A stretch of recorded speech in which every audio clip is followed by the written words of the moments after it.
కానీ యమధర్మరాజు ఎంత ప్రయత్నించినా రాముడి దగ్గరికి కాదు కదా, కనీసం రాజ్యం దగ్గరికి కూడా రాలేడు.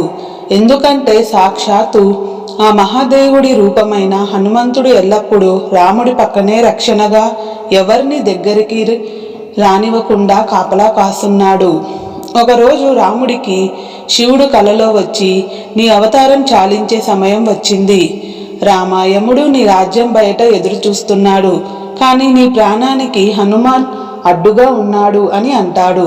అప్పుడు రాముడికి అంతా అర్థమయ్యి మరుసటి రోజు రాముడు సీత ఇచ్చిన తన ఉంగరాన్ని తీసుకొని ఒక రంధ్రంలోకి వేసి హనుమాన్ని పిలుస్తాడు. హనుమ సీత ఇచ్చిన ఉంగరం పొరపాటున ఈ రంధ్రంలో పడిపోయింది. దయచేసి నువ్వు వెళ్ళి నా ఉంగరాన్ని కనిపెట్టి తీసుకొని రాగలవా అని అడగగా, ప్రభు అంతేనా, దీనికి మీరు నన్ను ఇంతలా అడగాల్సిన అవసరం లేదు.